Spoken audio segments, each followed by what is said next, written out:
Episode 2 unspoken bond. रात का अंधेरा और गहरा हो चुका था। नव्या ने बच्चे का हाथ मजबूती से पकड़ा हुआ था। दोनों जंगल के रास्ते से निकल रहे थे। उसके चेहरे पर कोई भाव नहीं था, सिर्फ एक ठंडी सांस और आंखों में गहरी सोच।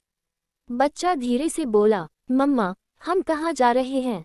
नव्या ने उसकी तरफ देखा और हल्की सी मुस्कान के साथ कहा, सुरक्षित जगह पर। जंगल के किनारे एक काली कार खड़ी थी। ड्राइवर ने जैसे ही नव्या को देखा, तुरंत दरवाजा खोल दिया। नव्या ने बच्चे को सीट बेल्ट लगाए और खुद सामने बैठ गई।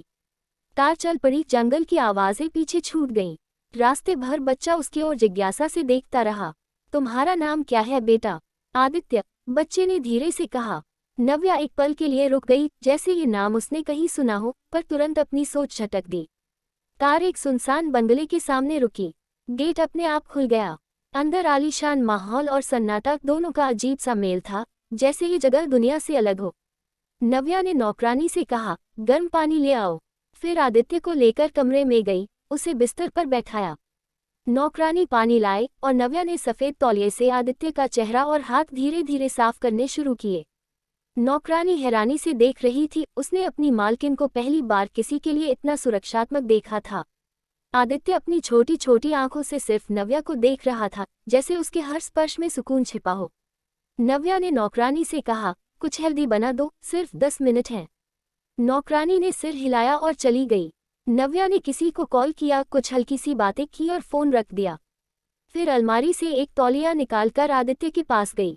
जाओ, नहाने चले जाओ, या मैं मदद कर दूं?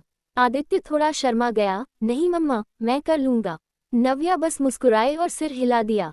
कुछ देर बाद बाथरूम का दरवाजा थोड़ा खुला और आदित्य ने झांक कर पूछा, मम्मा, मेरे कपड़े? नव्या ने कहा, आओ, मैं मदद करती हूँ।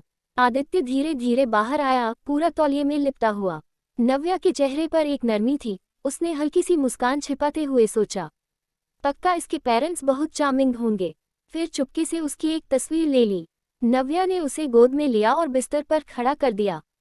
उसके सामने छोटे छोटे नाइट सूट और कैजुअल कपड़े रखे थे। आदित्य ने पूछा, मम्मा, आपका पसंदीदा रंग क्या है? नव्या ने थोड़ा सोचकर कहा, ग्रे।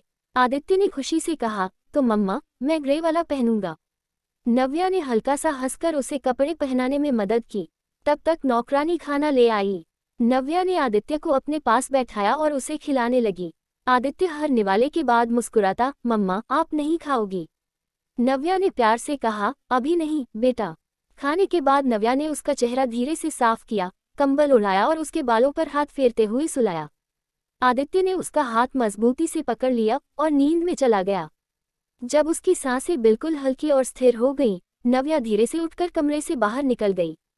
उसने किसी को कॉल किया और कहा, जैसे ही आदित्य उठे, उसे उसके घर पहुंचा देना, और मेरे बारे में किसी को कुछ पता नहीं चलना चाहिए। कॉल काटकर वह शांति से बंगले से निकल गई। उसके दिल में एक अजीब सी खामोशी थी, जैसे वो कुछ महसूस कर चुकी हो, पर मानना नहीं चाहती। उसे घर वापस पहुंचना था, क्योंकि अगर ठाकुर मैंशन में किसी को पता चल गया कि नव्या रात भर गायब थी तो तूफान आ जाता। वहीं दूसरी तरफ रहेजा मैंशन में सचमुच तूफान आ चुका था। आयान का गुस्सा हद पार कर चुका था। उसने अपने सामने खड़े बॉडीगार्ड को गोली मार दी। खून की बूंदें जमीन पर टपक गईं, पर आयान के चेहरे पर सिर्फ एक ही भाव था, क्रोध। दूसरे गार्ड को देखकर बोला, अगर आदित्य नहीं मिला तो अगली गोली तुम्हें लगेगी।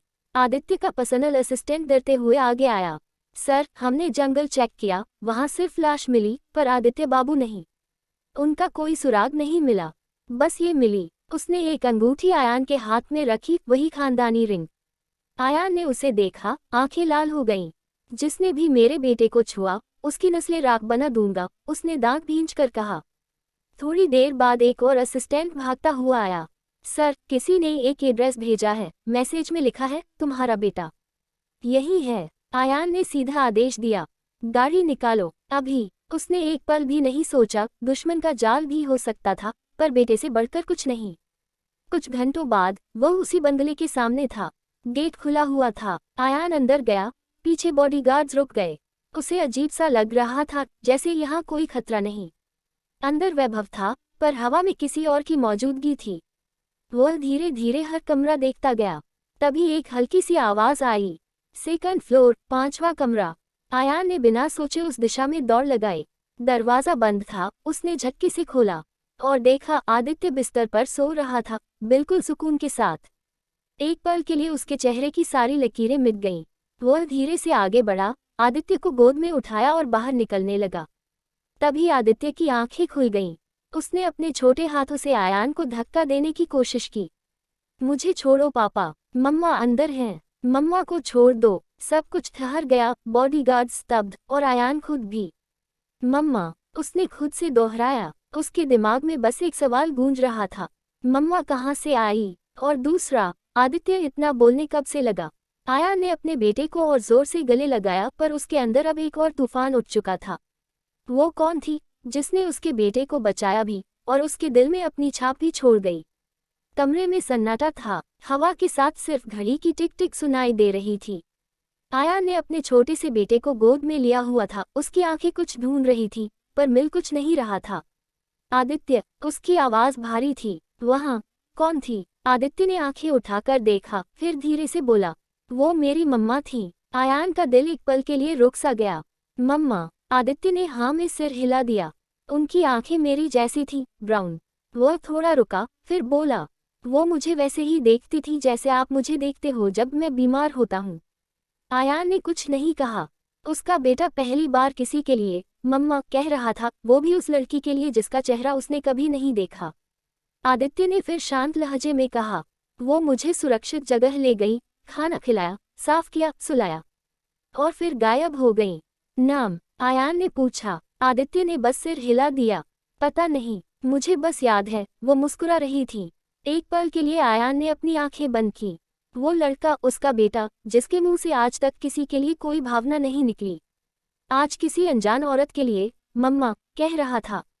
आयान के दिल के अंदर एक अजीब सी बेचैनी थी, जैसे उस लड़की का नाम उसके अंदर कहीं गहराई में छिपा हो, पर जुबान तक नहीं आ रहा। उसने बस इतना कहा, वो कोई भी हो आदित्य, मैं उसे ढूंढ निकालूंगा। आदित्य ने उसकी तरफ देखा, बिल्कुल शांत भाव से। उन्हें ढूंढने की जरूरत नहीं पापा, वो वापस आएंगी। और आयान के पास उस बात का कोई जवाब नहीं था।